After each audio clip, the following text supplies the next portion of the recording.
स्वागत है आपका आपके अपने YouTube चैनल अपना मैथ में। आज की इस वीडियो में हम बात करेंगे चक्रवृद्धि ब्याज की।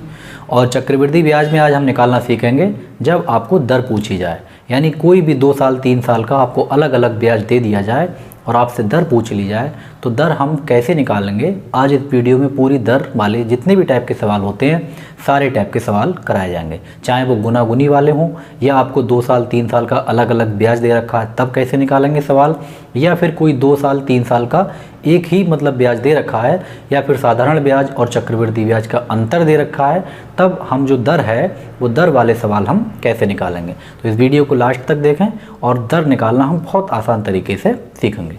तो इसमें पहला क्वेश्चन है, कहना यदि कोई राशि 2 वर्ष के लिए एक समान दर पर साधारण ब्याज और चक्रवृद्धि ब्याज पर दी जाती है और ब्याज की राशि क्रमशः 400 रुपये और 420 रुपये है तो ब्याज की दर बताइए। कोई भी इनकी एक राशि है, इन्होंने 2 साल के लिए सेम राशि सेम टाइम में अलग अलग ब्याजों पे दी, एक साधारण ब्याज पर दे दी और एक चक्रवृद्धि ब्याज पर दे दी। जो साधारण ब्याज का ब्याज इनको मिला वो मिला है 400 रुपये और जो चक्रवृद्धि ब्याज की दर पर दी थी वो इनको मिला है 420 रुपये।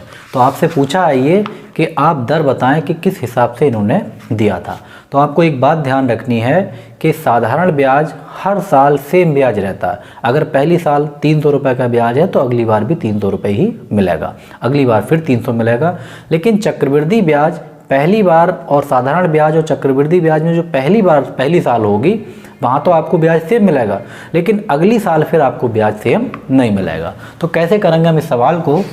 हमें साधारण ब्याज दे रखा है वो हमने यहाँ पे लिख लिया और साधारण ब्याज आपका दे रखा है 400 रुपये और ये 400 रुपये आपको मिले हैं 2 साल के अंदर। तो 2 साल के अंदर साधारण ब्याज हमेशा सेम मिलता है। तो इसका मतलब ये हुआ कि पहली बार इनको 200 रुपये मिले होंगे और अगली साल फिर इनको 200 रुपये मिले होंगे। लेकिन अगर हम बात करें कंपाउंड इंटरेस्ट की यानी कि चक्रवृद्धि ब्याज की तो इनको 420 रुपये मिले हैं और साधारण ब्याज और चक्रवृद्धि ब्याज पहली साल में सेम रहता है। अगर पहली साल में इनको 200 रुपये मिले हैं तो चक्रवृद्धि ब्याज में पहली साल में भी 200 रुपये ही मिले होंगे। तो इसका मतलब पहली बार तो इनको 200 रुपये मिल गए, लेकिन अगली बार कितने मिले हैं 220 रुपये, क्योंकि टोटल इनका 420 है। अब ये जो 20 रुपये फालतू आए हैं ये कहाँ से आते हैं। चक्रवृद्धि ब्याज आप जानते ही हैं, ब्याज के ऊपर जो ब्याज मिलेगा वही आपका अगली साल में बढ़कर आ जाएगा। तो इनको जो यहाँ से 200 रुपये पे 20 रुपये मिल गए, इसका मतलब कितने रुपए का बैलेंस आया, 20 रुपये का इनका बैलेंस आया। बैलेंस का मतलब है इन्हें ब्याज के ऊपर ब्याज मिला है 20 रुपये का। तो 20 रुपये का ब्याज मिला है, किस पे मिला है तो ब्याज मिला है हमें 200 रुपये पे।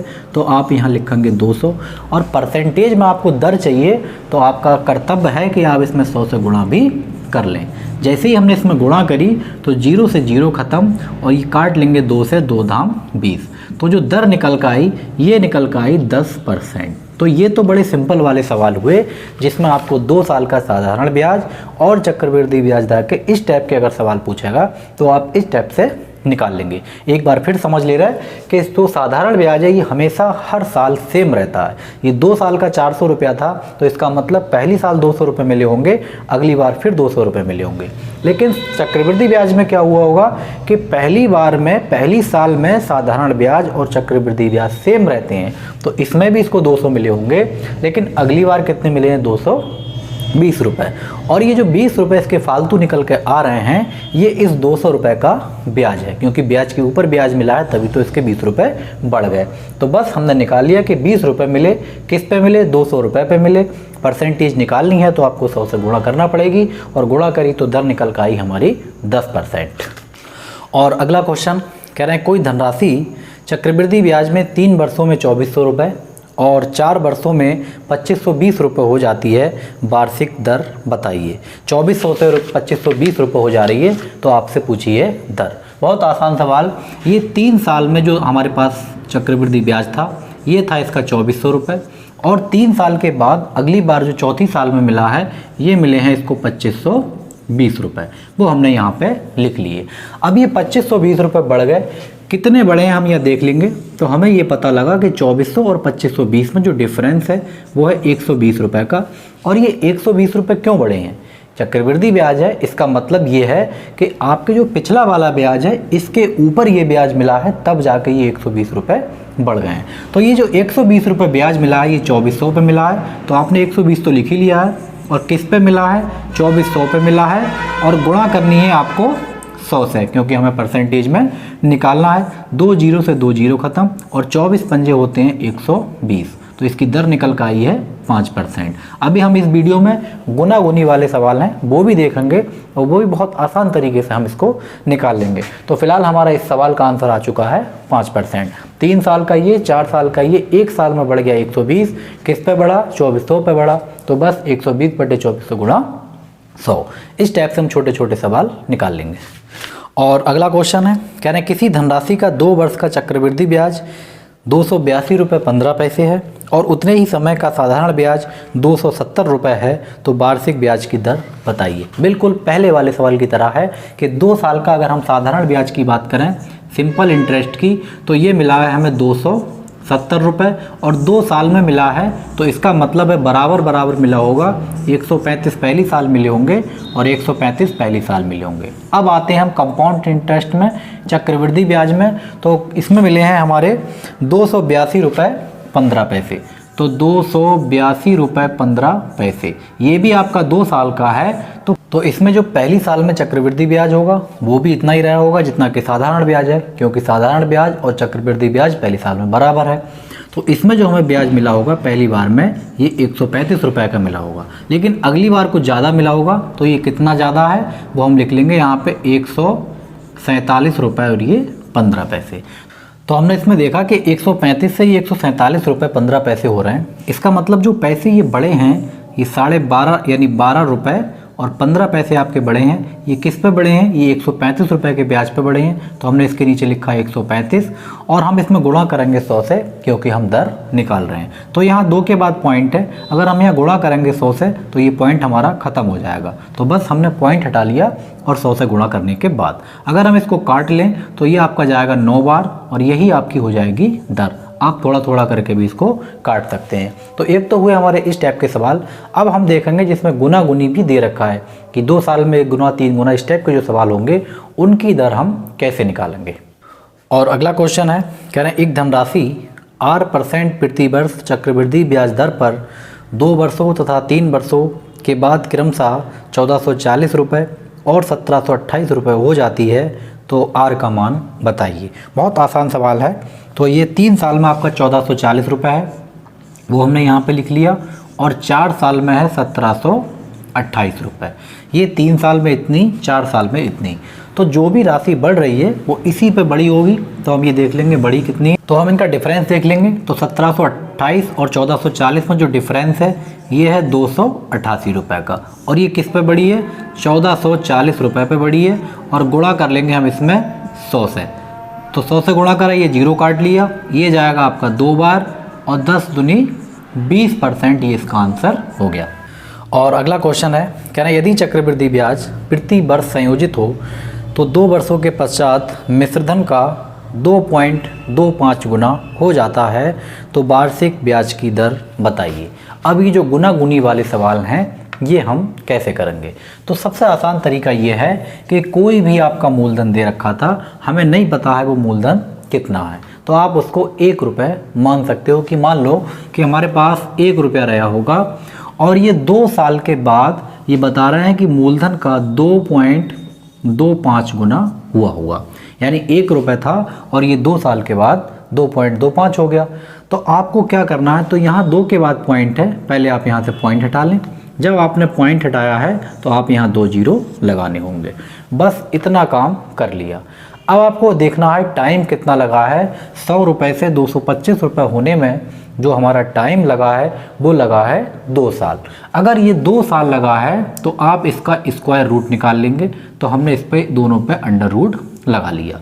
अगर हम 100 का स्क्वायर करेंगे तो निकल कर आएगा 10, और 225 आप जानते हैं ये 15 का होता है। तो बस हमने निकाल लिया। इसका मतलब ये पहले राशि 10 रुपये रही होगी, अगली बार में ये 15 रही होगी, और 10 से 15 होने का जो डिफरेंस है, ये डिफरेंस हमने देखा अभी 5 रुपये का डिफरेंस है। डिफरेंस कब क्यों है? क्योंकि ये ब्याज का ब्याज है अगली साल के लिए। तो किस पे मिला है ये ब्याज? ये ब्याज मिला है हमें 10 रुपये पे और हमें गुणा करनी है इसमें 100 से।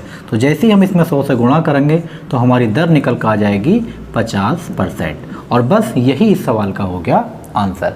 तो गुना गुनी वाले सवाल बहुत ज़्यादा आसान है। अभी ये 2 साल के लिए था, 3 साल के लिए, 4 साल के लिए भी अगर दे रखा होगा तो हम इसी कॉन्सेप्ट से निकालेंगे। और देखते हैं हम अगले सवालों में। और अगला क्वेश्चन है, कह रहे हैं एक धनराशि 3 वर्षों के चक्रवृद्धि ब्याज पर 1.331 गुनी हो जाती है, तद अनुसार ब्याज की दर बताइए। ये भी इसी टाइप का सवाल है। कैसे निकालेंगे?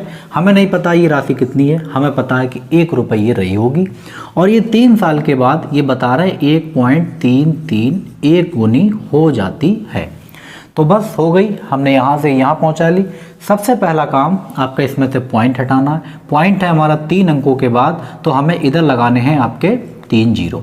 ये बन गए हमारे पास 1331, तो इधर आपको लगा लो 3 जीरो, हमने लगा लिए। अब हम देखेंगे टाइम कितना है, तो टाइम पता लगा कि 3 साल है। अगर 2 साल था तो हमने इसका 2 साल के लिए निकाला था स्क्वायर, अगर स्क्वायर रूट निकाला था, और ये 3 साल के लिए है तो हम इसका क्यूब रूट निकालेंगे। क्यूब रूट का मतलब ये है, इस पर हम क्यूब लगा लेंगे, क्यूब रूट, और निकालने के बाद ये देखेंगे कि जो 1000 है ये 10 का क्यूब होता है और ये 1331 है, आप जानते हैं ये 11 का क्यूब होता है। तो यानी कि 10 से ही राशि 11 हुई है।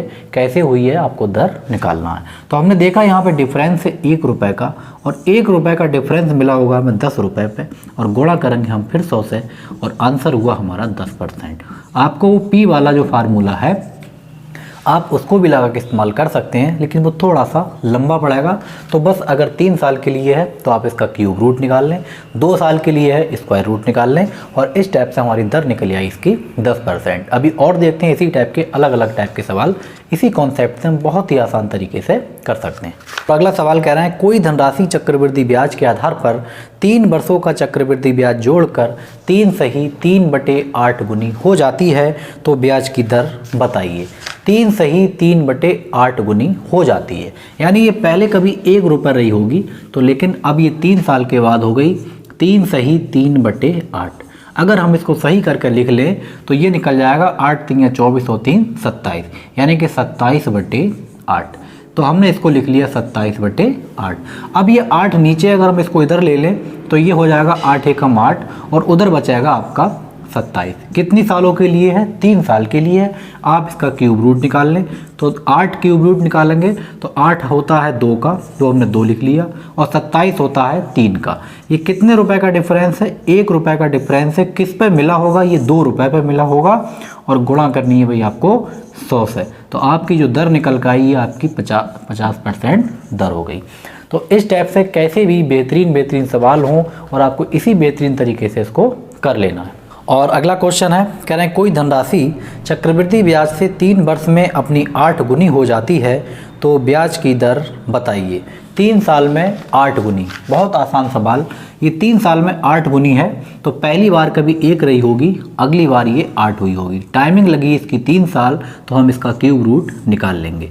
1 का क्यूब रूट आप जानते हैं और 8 का भी जानते हैं, बस निकाल लिया। 1 तो 1 का ही होता है, 8 हुआ 2 का।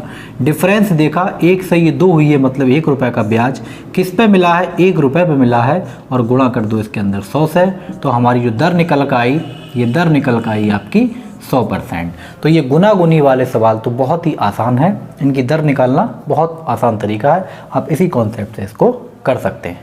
और अगला क्वेश्चन है 10,000 पर चक्रवृद्धि ब्याज की प्रतिशत दर क्या होगी कि वह राशि 3 वर्षों में 13,310 रुपये हो जाए। बहुत आसान, कैसे करेंगे हम देख रहे हैं। हमारे पास जो राशि है टोटल ये 10,000 रुपये है। सबसे पहले आप यहाँ पे 10,000 रुपये लिख लेंगे, वो हमने यहाँ पे लिख लिए। और ये कोई एक दर रही होगी चक्रवृद्धि ब्याज पे, और ये राशि जब बन रही है हमारी जाके 13,310 रुपये, वो हमने यहाँ पे लिख लिया। अब ये 3 साल के लिए है। अगर हम इसका यहाँ से 0 हटा लें तो आपको उधर भी 0 हटाना पड़ेगा, वो हमने यहाँ पे 0 हटा लिया। ये बन गया हमारा 1,000, ये बन गया 1331 रुपये। 3 साल के लिए है, तो आपको पता ही है अगर 3 साल के लिए तो आप क्यूब रूट निकालेंगे इसका, तो आप इसका भी क्यूब रूट निकाल लें। 1,000 आप जानते हैं कि 10 का होता है, और 1331 बताया अभी 11 का होता है। हम देखेंगे कि 10 से 11 हो रहा है, 1 रुपये का ब्याज मिल रहा है। किस पे मिल रहा है? 10 पे मिल गया, गुणा 100 करना है तो दर निकल कर आई आपकी 10%। कोई भी इसमें मुश्किल काम नहीं है जो आप नहीं कर पाओ, बहुत ही आसान तरीका है, आप इस कॉन्सेप्ट से निकाल सकते हैं। और अगला क्वेश्चन है, कह रहे हैं यदि 10,000 रुपये की राशि 2 वर्षों के चक्रवृद्धि ब्याज पर वार्षिक दर से संयोजित की जाए तो ये चक्रवृद्धि ब्याज की दर कितनी होगी। बहुत आसान सवाल है। हमारे पास 10,000 रुपये थे और ये 2 साल के लिए रखा गया है, तो 10,000 रुपये ये जाकर बन रहे हैं आपके 11,664 रुपये, 11,664 रुपये, और ये 2 साल की बात है। तो आपका 2 तरीके हैं, अगर आप इसको काटना चाह रहे हैं तो काट भी सकते हैं, और नहीं काटें तो आप डायरेक्टली, अगर आपको याद है इनके अंडर रूट वगैरह, तो आप निकाल भी सकते हैं। फिलहाल हम यहाँ पे डायरेक्टली कर रहे हैं, और इसको अगर हम अंडर रूट लगाएंगे क्योंकि ये 2 साल के लिए है तो इसका स्क्वायर रूट आपको निकालना पड़ेगा। तो आप जान रहे हैं कि ये भाई 100 का होता है, तो इसको लिख लिया हमने 100, और ये होता है 108 का। अगर आप इसको छोटा छोटा काट लेंगे तो ये और आपका छोटा हो जाएगा। तो ये 100 से कितने बड़े हैं, 8 बड़े हैं, तो 8 रुपये मिले हैं, 100 रुपये पे मिले हैं, तो सीधे इसकी आंसर हो गया हमारा 8%, क्योंकि 100 से 100 खत्म, तो ये बना आपका 8%। अगर आप इसको काट लेंगे तो ये छोटा भी हो जाएगा, और बस इस हिसाब से काटना है कि आपको स्क्वायर उसका पता चल जाए। हमें दिख रहा था कि हमें 10,000 का क्लियर पता है कि 100 होता है, तो इसका हम डायरेक्ट निकाल लेंगे, ये 108 का होता है, और बस दर आ गई हमारी 8%। तो ये वीडियो आपको कैसी लगी कमेंट करके आप ज़रूर बताएं। वीडियो अगर अच्छी लगी है तो लाइक करें, शेयर करें, और अगर आप चैनल पर नए हैं तो चैनल को सब्सक्राइब ज़रूर कर लें। Thank you.